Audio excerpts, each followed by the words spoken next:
Está en nuestro programa el maestro Gerardo Hernández Chávez, lo convocamos a que pase aquí al frente. Sí, voy a leer algo acerca de su trayectoria. Sí. Es licenciado en Sociología por la Universidad Autónoma Metropolitana, Unidad Xochimilco, maestro en Administración por el Tecnológico de Estudios Superiores de Iztapaluca, maestrante por el posgrado de Diseño y Estudios Urbanos, cuyo trabajo de materia colectivas, socioculturales, metropolitanos, agentes creativos en la problemática de la vida urbana Iztapaluca. Junto a él lo acompañan Braulio Hernández Morales, él es arquitecto de la Universidad Xochimilco, de la UAM Xochimilco, maestrante en Diseño de Estudios Urbanos de la UAM Azcapotzalco, forma parte del cuerpo académico del Departamento de Investigación y Conocimiento del Diseño de la División de Ciencias y Artes de Diseño de la UAM Azcapotzalco. Su trabajo versa sobre el análisis y método de diseño y arquitectura, comunidad y ciudad.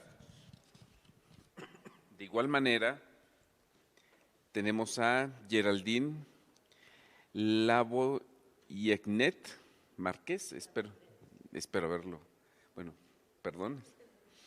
Licenciada en Planeación Territorial por la UAM Xochimilco, actualmente cursa la maestría en Diseño y Estudios Urbanos de la UAM Azcapotzalco.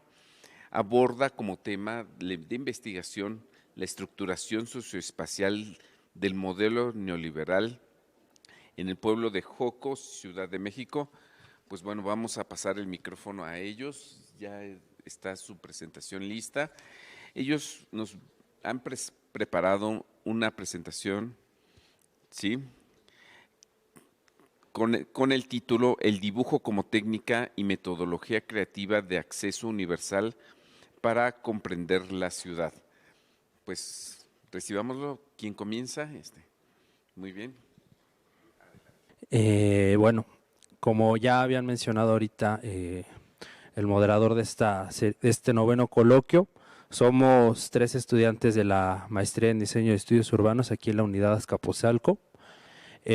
Básicamente lo que queremos exponer el día de hoy en este noveno coloquio es cómo la técnica del dibujo, a partir de la experiencia que hemos tenido en trabajo de campo los 3, resulta pues una técnica dentro de la metodología cualitativa innovadora, creativa y de la misma manera práctica, en especial con diversos grupos etarios que luego se trabaja en los espacios públicos, en parques, plazas, que por lo regular a veces se les pasa a un segundo término y que bueno, también es importante rescatarlo a través de esta herramienta metodológica.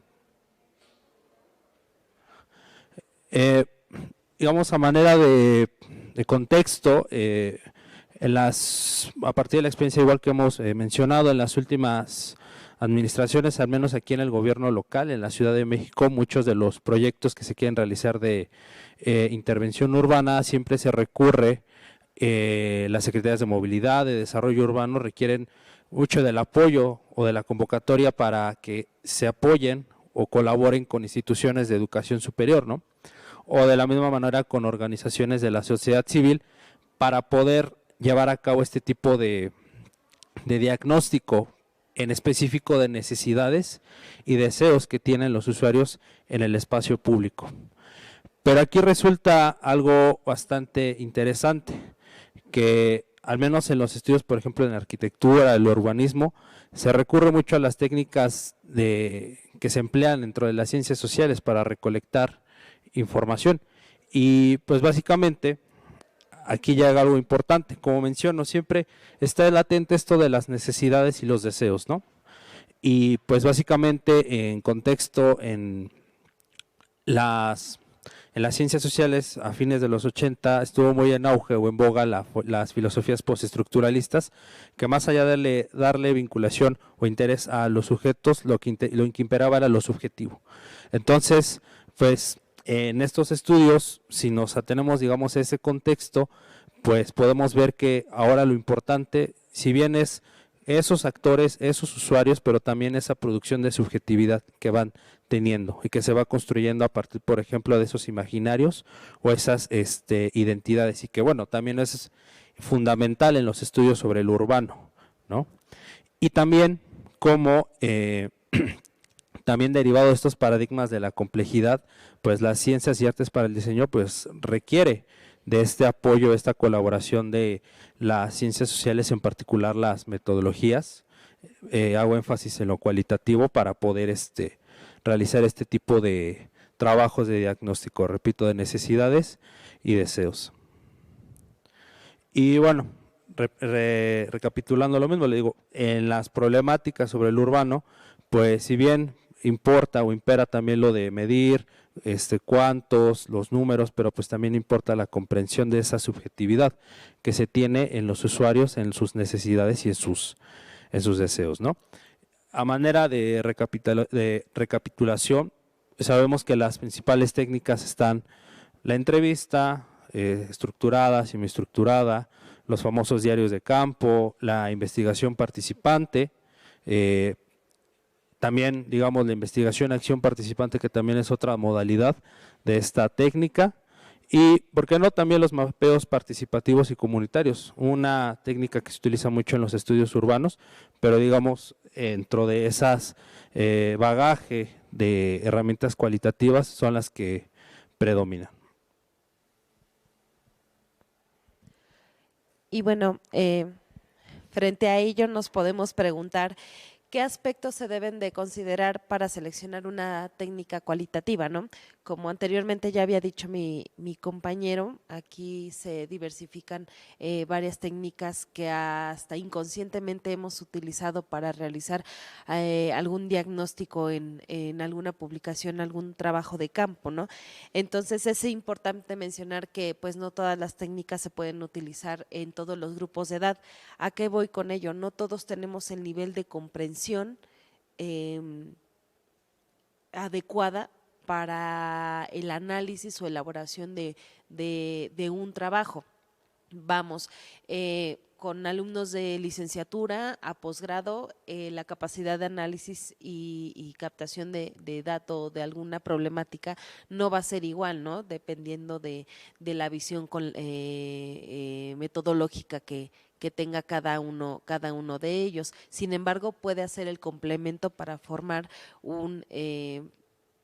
para crear un círculo armonioso en esa metodología, ¿no? Y no se pierda ningún dato, mientras los chicos de licenciatura pueden observar algo un poquito más resumido.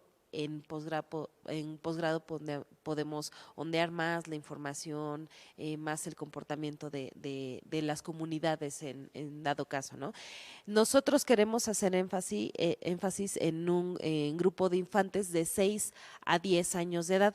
¿Por qué es esa edad? Digamos que ya tienen un nivel de captación, de reconocimiento, ya digamos del andar en un nivel no académico, en un nivel escolar ya básico, la comprensión de contar, de medir, de sumar, la comprensión lectora, el escribir.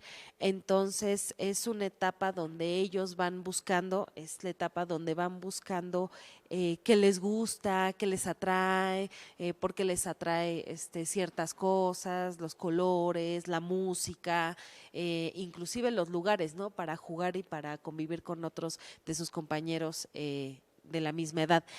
En mi estudio de licenciatura realizaba prácticas de campo en Valle de Bravo, en el Estado de México. Tuvimos una oportunidad, mi grupo y yo, de convivir con alumnos de ese rango de edad. Nosotros íbamos directamente como a enseñarles, ¿no? ¿Qué es lo que hacíamos nosotros? ¿Por qué el estudio de campo a nivel licenciatura? Y al contrario, ellos nos terminaron enseñando más. La dinámica era un mapeo participativo de emociones. Entonces ellos nos tenían que decir al iniciar su día cómo lo iniciaban, qué es lo que veían, cuál era su rutina diaria, ¿no? Entonces prácticamente nosotros les dábamos el ejemplo de nos levantamos y nos dirigimos a la cocina, a desayunar cierto alimento porque nos gusta, porque nos los cocina nuestra mamá o era desayuno de nuestra abuelita, ¿no?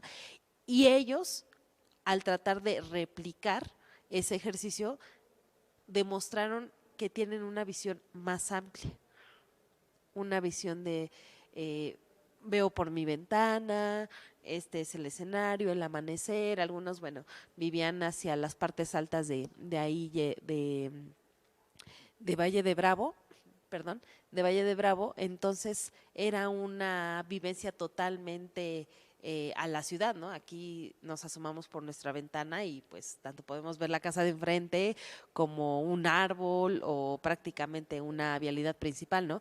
Ellos tenían la naturaleza frente a ellos, ¿no? Entonces su percepción era diferente, era un poco más amplia, más que vivir, sentían cada acción y cada día dentro de ello, ¿no? Entonces eso lo tenían que ir identificando en una línea temporal, lo iban a través de dibujos, alguna que otra palabra, de colores. Ellos identificaban mucho las emociones con los colores, entonces ahí nos empezamos a dar cuenta de la captación, ¿no? De cómo ellos iban manejando este trabajo.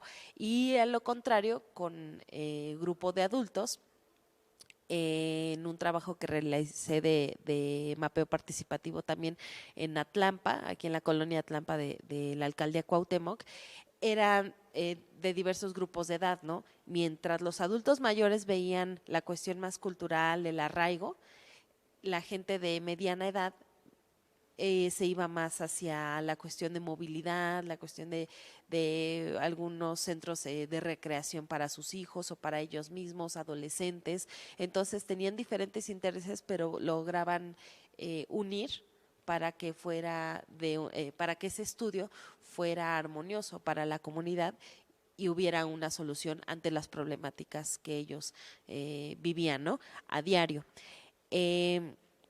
Todo esto también se logró un poco modificar después de esta pandemia por COVID-19, ¿no? La forma de percibir, la forma de expresarnos, la forma de demostrar sentimientos, de forma de demostrar vivencias y aparte bueno, de esta percepción solamente no descriptiva, ¿no? Sino también por qué nos atrae un lugar, por qué nos atrae cierta ruta, por qué esa ruta hacia dónde nos conduce.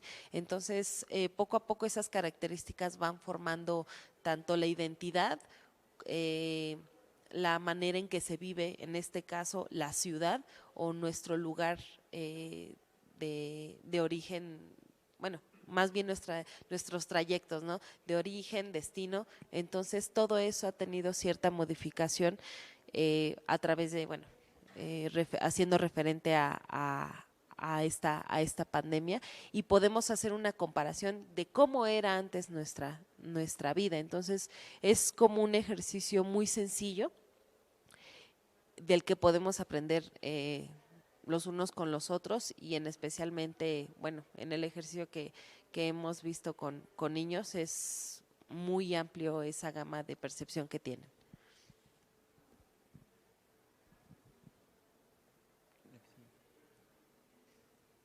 Y esa también.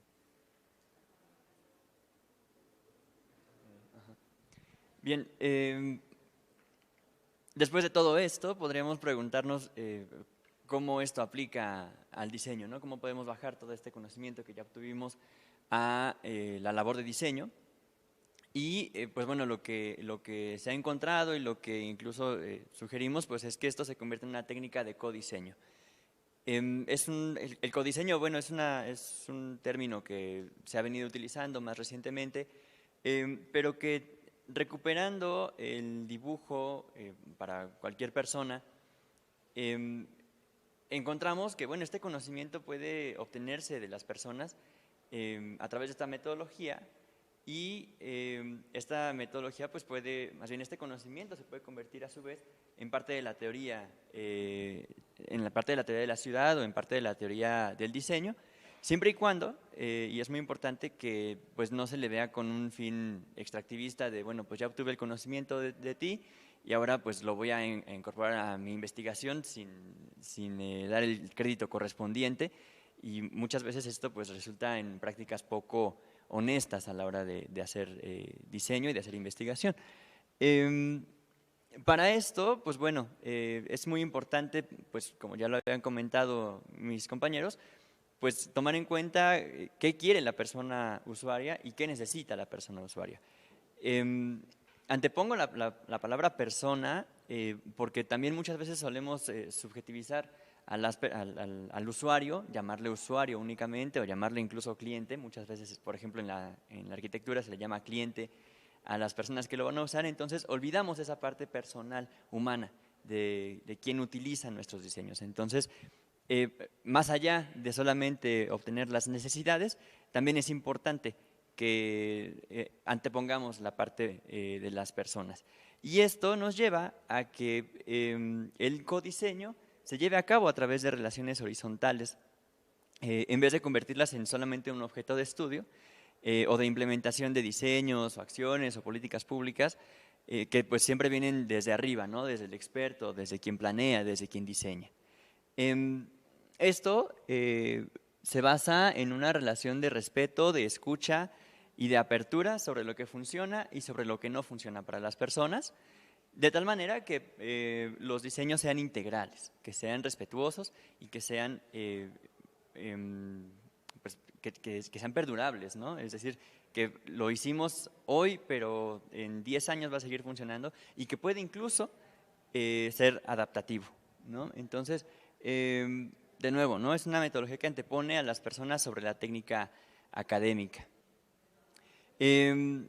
También pues esto ayuda, más bien retoma temas de la teoría del desarrollo y de la personalidad, de la psicología y del psicoanálisis, y pues permite, como ya se ha comentado, comprender en el lenguaje visual sencillo las necesidades y el entorno del individuo, cómo ven su ciudad, cómo ven su calle, cómo ven el parque, cómo ven la escuela, en fin, ¿no? Todos estos espacios que son habitados y que muchas veces pues son habitados a pesar de ellos, ¿no? Entonces, bajándolo a la parte de las infancias, pues bueno, es importante que esta técnica se implemente evitando pues imponer técnicas de investigación o lenguajes ultra academicistas, ¿no? Utilizando tecnicismos, utilizando pues de nuevo el papel del experto como el sabelotodo, sino más bien como una guía que acompañe en el proceso de diseño a las personas que lo van a ocupar, ¿no? Entonces,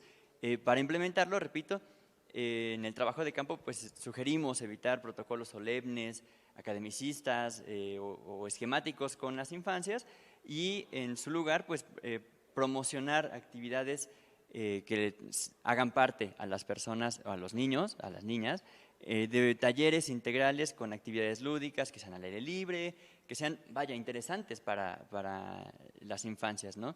Y para terminar, pues tiene que haber una retroalimentación de la actividad, donde pues se hagan preguntas, que se hagan preguntas relativas a los dibujos que se realizaron y que pues ¿qué significa este dibujo para ti? ¿Por qué lo hiciste? ¿Cuál es la intención de ello? ¿No? Entonces, todo esto pues viene a tener una retroalimentación tanto para quien dibuja como para quien diseña y para quien toma finalmente las decisiones de diseño. Entonces, pues bueno, eso sería todo de nuestra parte. No sé si hay alguna pregunta o alguien más de mis compañeros.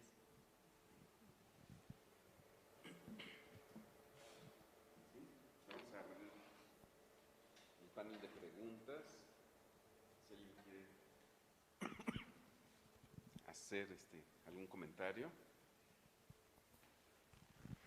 Bueno, yo inicialmente quisiera felicitarles, me parece un trabajo bien interesante el que están trabajando, y bueno, además encuentro mucho eco en lo que yo expuse antes, que a lo mejor no escucharon, en torno al trabajo que hacemos en UAM Coajimalpa en los proyectos terminales, sobre cierto, en mi caso particular, sobre cierta correlación con actores agroproductores, ¿no? Bueno, en ese sentido, más que el protagonismo, a mí lo que me interesaría es preguntarles cómo viven ustedes, por ejemplo, en el caso de quienes estudiaron o que tienen una formación en las ciencias sociales, cómo viven esta incorporación de las herramientas del diseño en su trabajo en campo, y quien tiene formación en diseño, cómo vive la incorporación, en qué manera encuentran útil o pertinente para su trabajo como diseñadores las herramientas de las ciencias sociales, ¿no? Es decir, como la interacción, cómo se vive esta interacción entre el diseño y las ciencias sociales. ¿Quién va a responder?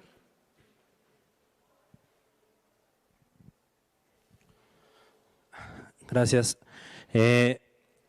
Como sociólogo, los temas urbanos, el trabajo de campo es muy, muy interesante y lo hace bastante enriquecedor tener esos trabajos en equipo. Por eso también la intención de que esta ponencia sí entre los tres a partir de esa experiencia que tuvimos, y resulta bastante gratificante. En particular, a manera de anécdota, yo trabajé con un colectivo que se llama Plataforma Vecinal Colonia Juárez, ahí en la alcaldía Cuauhtémoc, y trabajamos entre arquitectos y urbanistas, y pues ahí primero se quita ese ego académico, ¿no?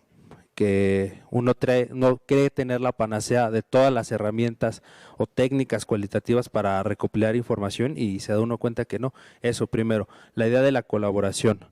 Segundo, la idea de reciprocidad que se tiene con otros especialistas, lo pongo así entre comillas. Y tercero, que da pauta a que esa posibilidad de trabajar en equipo de manera colaborativa haya, como mencionó mi compañero Braulio, una relación más horizontal con ese, yo no lo quiero llamar objeto de estudio, sino como diría Boaventura de Sousa, ese sujeto cognoscente. Estamos ya en una relación más horizontal, y entonces la cuestión se vuelve más enriquecedora, más compleja. Entonces yo menciono eso, que sí es bastante interesante trabajarlo de manera de reciprocidad y colaborativa. Y nada más con un plus, en esa ocasión pudimos trabajar y por eso también decimos que esta herramienta es incluyente, porque trabajamos con comunidades ñañús en la colonia Juárez. Y eso hace bastante interesante las herramientas del diseño en el dibujo, porque si bien no podían o les costaba trabajo hablar español, pues el dibujo era una técnica que podía permitir conocer sus problemáticas, no de la manera a partir de la palabra escrita, pero sí de esa manera visual. Entonces es bastante enriquecedor, y bueno, en los estudios urbanos es lo mismo, repito, muy, muy enriquecedor.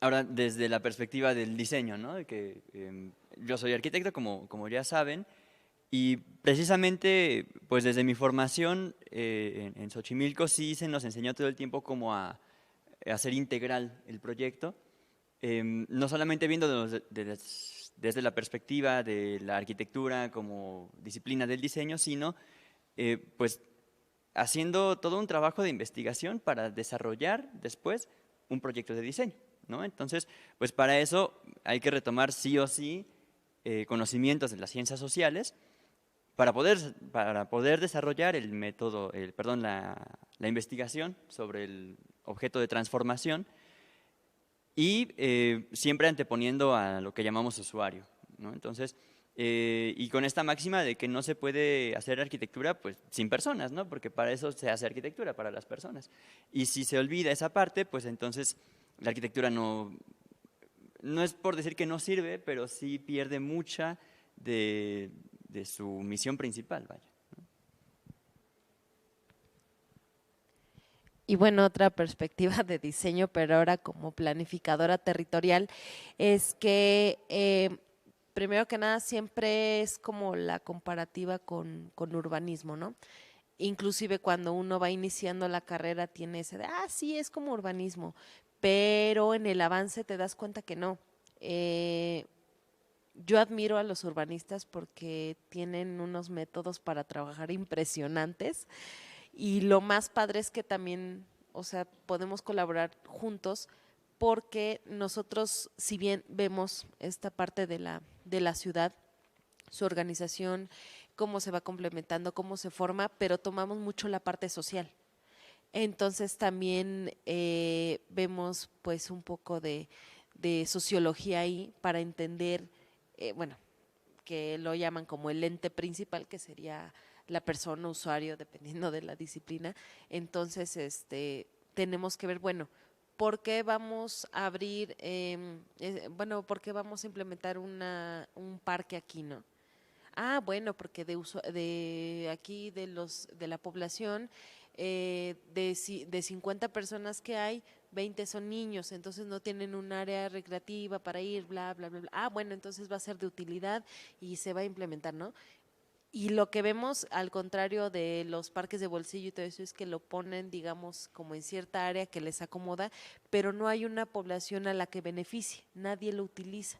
Entonces ahí es donde entramos nosotros en este estudio de campo, en ver a cuántos van a beneficiar y usar las metodologías y usar esta parte y que en la parte teórica también tenemos mucho peso en la parte teórica porque también hay que tener el entendimiento, ese antecedente, esa teoría vieja de cómo ha ido revolucionando para poder hacer la construcción de la ciudad y diferentes visiones, ¿no?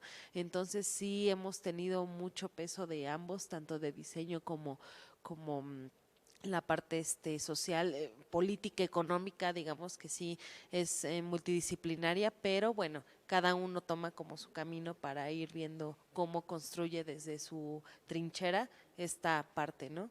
Que es de la ciudad.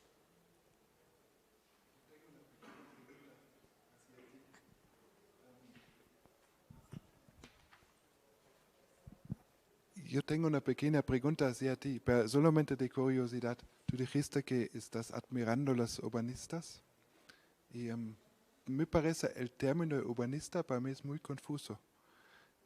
¿Quiénes son urbanistas? Entonces me gusta saber quiénes para ti son urbanistas.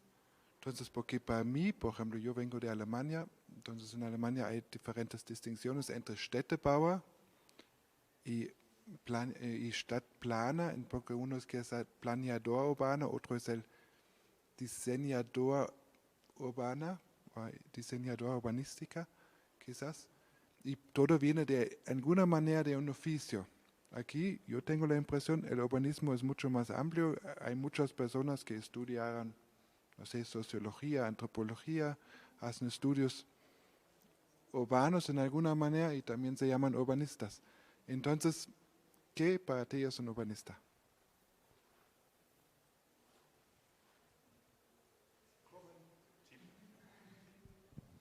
Muy bien, ¿quieren responder?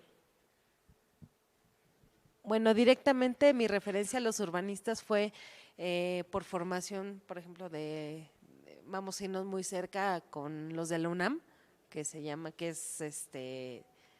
la carrera de urbanismo, y es con los que hemos tenido, bueno, en mi caso, un poquito más de relación, pero prácticamente, pues sí, como lo menciona usted, o sea, sociólogos y está la rama de sociología urbana, ¿no? Y, o sea, todo aquel que vea algún punto de la ciudad, digamos que puede estar dentro de esa conceptualización de lo urbano, ¿no? De cómo es su aporte. Pero sí prácticamente me iba más como a la disciplina quienes han estudiado directamente con ese título de urbanista, ¿no?